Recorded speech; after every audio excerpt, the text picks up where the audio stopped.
అమరావతి నమో నమః. అమరావతి నమో నమః.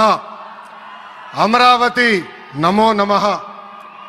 వేదికమైనున్న architect of modern Bharat గౌరవ ప్రధానమంత్రి నరేంద్ర మోడీ గారికి, మన పేదల నాయకుడు గౌరవ ముఖ్యమంత్రి చంద్రబాబు నాయుడు గారికి, నా అన్న గౌరవ ఉప ముఖ్యమంత్రి పవన్ అన్నకి,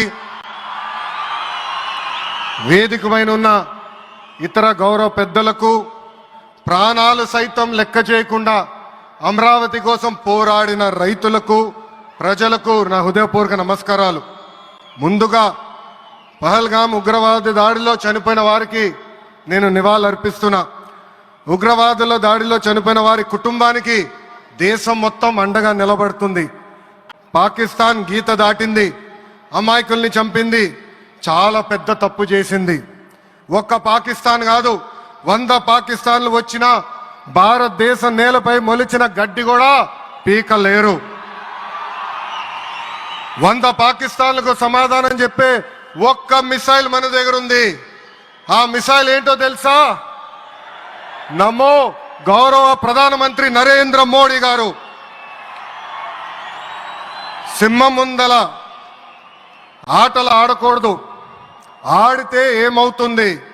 మన సింహం నమో కొట్టే దెబ్బకి వరల్డ్ మ్యాప్లోనే పాకిస్తాన్ అని మిస్సింగ్ రావటం ఖాయం. ఈరోజు పాకిస్తాన్ ఆర్మీలో పనిచేసేవారు కొంతమంది రాజీనామా చేశారు, కొంతమంది సెలవులు పెట్టిపోయారు. దట్ ఈస్ మన నమో. నమో కొట్టే దెబ్బకి పాకిస్తాన్ దిమ్మ తిరుగుతాం ఖాయం. ఈరోజు నేను గర్వంగా చెప్పగలుగుతున్నా, ఎంటైర్ నేషన్ స్టాండ్స్ విత్ మన నమో. కేంద్రం ఈరోజు కులగణన చేయాలన్న నిర్ణయం తీసుకుంది. ఇది ఒక నిర్ణయం కాదు, ఇది ఒక సంచలనం. Wear others hesitated for decades, Namo acted, rewriting history with courage. True to his commitment to empower the marginalized and deprived, Namo's bold stroke will deliver social justice in its truest form. నమో గారికి ఆంధ్రప్రదేశ్ అన్న, అమరావతి అన్న ఎంతో ప్రేమ. ఇప్పుడు ఆయన ఢిల్లీలో ఎంత బిజీగా ఉన్నారో మనందరూ తెలుసు. ఆయన ఈ కార్యక్రమానికి వచ్చారు. 2024 ఎన్నికల్లో ప్రజలు ఎన్డీఏ ప్రభుత్వానికి 94 సీట్లు గెలిపించారు. అందుకే మన ప్రధాని నమో గారు ఆంధ్రప్రదేశ్ కోరిన అన్ని కోరికలు తీరుస్తున్నారు. మొన్నే విశాఖపట్నానికి వచ్చి railway zone, NTPC green project, Nakkapalli bulk drug park కి నిధులు కేటాయించారు. ఏకంగా విశాఖపట్నం ఉక్కు ఫ్యాక్టరీని కాపాడారు. ఇప్పుడు అమరావతికి వచ్చి నిధులే కాదు, పనులు కూడా ప్రారంభించబోతున్నారు. మనం ఒకసారి గతం కూడా గుర్తు చేసుకోవాలి. 2014లో రాష్ట్ర విభజన జరిగింది.